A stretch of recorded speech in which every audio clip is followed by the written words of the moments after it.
Assalamu alaikum wa rahmatullahi wa barakatuh. Bismillah ar-Rahman ar-Rahim. Je vais vous présenter un rêve qui m'a été communiqué il y a quelques semaines par un frère. Un rêve ajib, subhanallah, sur le Mahdi alayhi salam. Bismillah. Je l'ai fait en été, début de l'été il me semble, voilà. Et quand je me suis réveillé, d'ailleurs, je me suis tout de suite dit, ah ouais, j'ai fait un rêve sur le Mahdi, quoi. Alors moi, je tiens à dire que je suis spectateur dans le rêve et je suis pas quelqu'un qui est autour dans le rêve ou un passant ou quelque chose comme ça. Donc le rêve il commence comme ça. Je vais vous le raconter de la manière la plus transparente, comme avec les mots qui me viennent, voilà, de manière simple. Donc le rêve il commence comme ça d'un coup. Je suis dans un pays, moi en tant que spectateur du rêve, en fait j'ai pas l'information dans le rêve. Dans le rêve je sais pas c'est quel pays, mais c'est un peu comme moi j'ai tout de suite quand je me suis réveillé j'ai pensé à la Jordanie. Donc il y a des steppes, c'est un peu montagneux, mais il y a des forêts un peu, vous voyez comme des petites forêts avec des sapins là, des arbres d'été en pommes de pin. Il y a des montagnes, mais c'est pas vraiment que des montagnes. C'est un peu comme des steppes, voilà, un peu comme la Jordanie, je dirais. Parce que j'ai regardé des images de la Jordanie, c'était le pays qui se rapprochait le plus. Et donc il y a un homme, voilà, qui est ni pâle ni bronzé, je ne saurais pas trop le définir. Donc quand on le voit, en fait, on peut pas lui donner, voilà, il est assez clair de peau, mais en même temps, il a un côté doré un peu. Donc c'est pas une couleur de peau, comment dire, qui va se teindre vraiment vers une couleur ou pas. Donc il est assez mince et tout. Il paraît jeune, mais quand on le voit, on se dit, il paraît jeune, mais ça se voit qu'il est pas jeune. Ça se voit qu'il a à peu près 40 ans, ou 37, 36, 37, 38. Mais il paraît vraiment jeune. Donc quand on le voit, on lui donne, je pense, 30 ans à peu près, maximum. Et donc moi, je suis spectateur du rêve. Lui, il a un t-shirt noir, avec un pantalon militaire et des bottes, des petites bottines très très marron, très très foncé, presque noir les bottines. Et donc voilà, je vais raconter le rêve, ça c'était ma petite introduction. Et donc, il marche, il se cache. Il se cache, il y a des maisons, et lui, il cherche à se cacher. Il veut pas se montrer. En fait, il a comme un doute, une inquiétude. Il y a quelque chose voilà, il a peur un peu. Il y a quelque chose qui le dérange. Il sait qu'il y a quelque chose. Donc, je le vois qu'il longe les murs. Il longe les murs, il se cache derrière les maisons. Donc, il évite de passer dans la ruelle principale au milieu.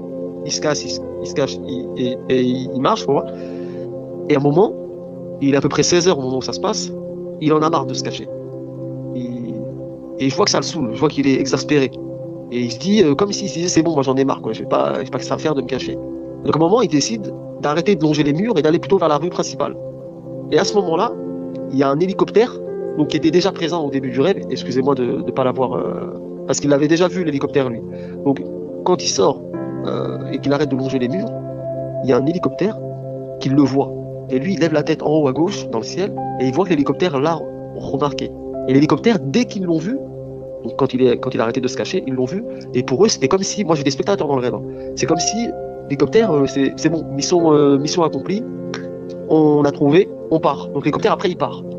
Ensuite, d'un coup, la scène, elle a basculé d'un coup. C'est-à-dire qu'au moment, là où je raconte la première partie du rêve, je dirais qu'il est 16h à peu près. Donc j'ai pas l'information dans le rêve, mais moi je vois le soleil, comment il est à peu près 16h. C'est la fin d'après-midi. Et d'un coup, la scène, elle bascule. Et là, il est 19h à peu près. Donc coucher du soleil, mais il fait pas nuit.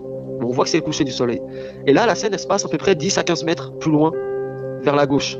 Donc devant, mais à gauche. Pas loin de juste avant. Et la scène, d'un coup, elle bascule, hein. Il est 19h, et il y a cet homme-là, et autour de lui, il y a une foule. Il y a une foule de 30 personnes. Donc il y a des gens normaux, il y a des femmes, des hommes, des adolescents, des enfants. Il y a le peuple, quoi. Il y a des gens qui sont en camis, il y a des femmes en guedora, il y a des gens qui sont en tunique, voilà, tout le monde est normal, quoi. Un peuple normal qui sont autour de lui. Déjà, moi, je comprends pas qu'est-ce qu'ils font autour de lui. Et lui, il est au milieu, mais c'est comme si ils l'ont pas remarqué, en fait. Ils sont autour de lui, mais ils l'ont pas forcément remarqué. Ils n'ont pas remarqué quelque chose forcément pertinent chez lui. Et d'un coup, les gens, la foule, à peu près les 30 personnes qui sont autour de lui, tout le monde commence à crier. Tout le monde commence à crier en panique. Et je vois les gens, ils commencent à montrer vers le ciel, ils disent, ah, regardez dans le ciel, regardez dans le ciel. Et ils sont en panique totale. Mais vraiment, une peur bleue, quoi, la peur de mourir. Et là, moi, dans le spectateur du rêve, je lève la tête vers le ciel avec eux, en tant que spectateur, et je vois, il y a un missile qui sort des nuages. C'était assez effrayant quand même. Vraiment, un missile qui sort des nuages. Un missile qui, en gros, moi j'ai tout de suite fait le lien avec l'hélicoptère juste avant. Dès qu'ils l'ont trouvé, ils sont partis, ils sont rentrés au QG. C'est bon les gars, on l'a trouvé, bombardez la zone, en gros. Et donc, le missile, il sort des nuages. Et je vois les gens, ils sont en panique, mais totale, hein. Ils sont affolés, mais vraiment, un affolement qu'on peut voir vraiment quand il y a un danger de mort imminent.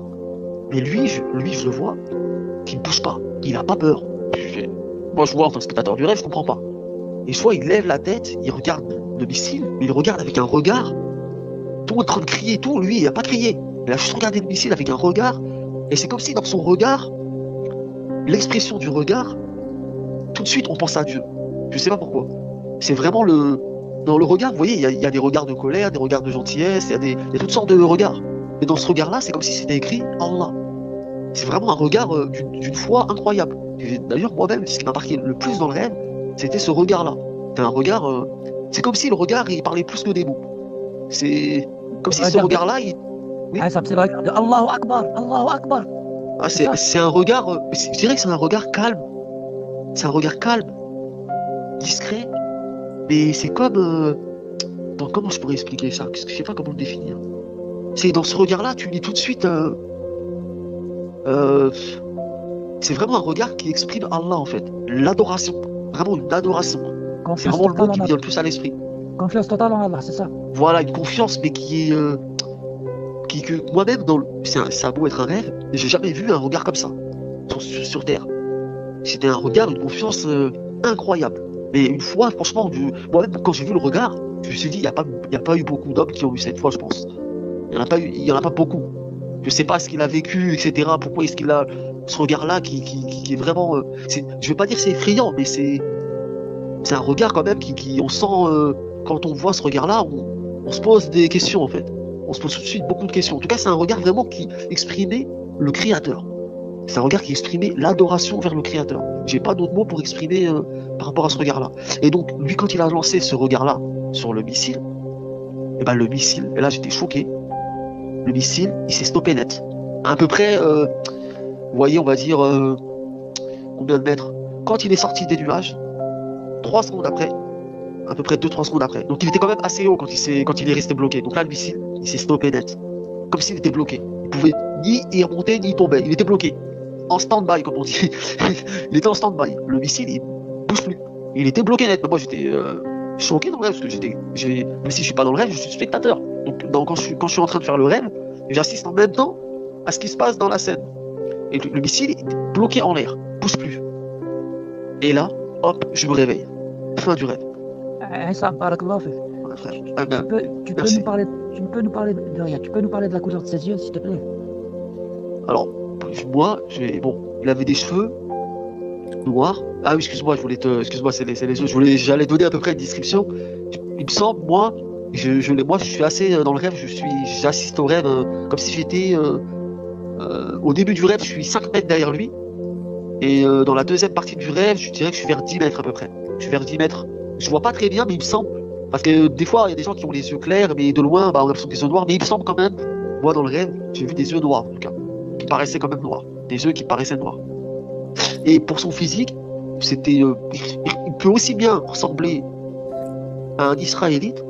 Il ressemblait aussi bien. En fait, quand on le voit, on peut pas trop dire c'est quoi. Vous voyez, c'est comme l'olivier qui est ni oriental, ni. C'était vraiment ça.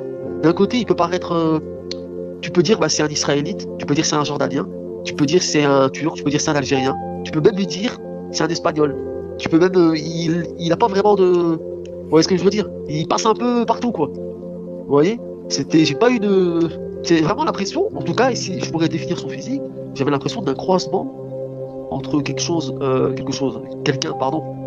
Je veux dire quelque chose, je veux dire un produit de reproduction, voilà quoi. Mais entre un Israélite, je dirais, un peu israélite, un peu arabe, mais avec un côté qui fait légèrement occidentaux, quoi. Un côté qui fait légèrement occidentaux, mais vraiment légèrement. Mais quand même, on sent que c'est pas. Il était assez mince, les yeux noirs, et par contre, il ressemblait vraiment beaucoup aux descriptions dans les hadiths. Hein. Ça, c'était incroyable, ça. Ça, c'était incroyable. C'était vraiment une description, c'était quasi la même chose. Je voyais pas de. Il n'y a aucune différence entre la description qui est donnée de lui et la personne que j'ai vue dans le rêve. Il n'y avait aucune différence. C'était exactement ça. Fin du rêve. Assalamu alaikum.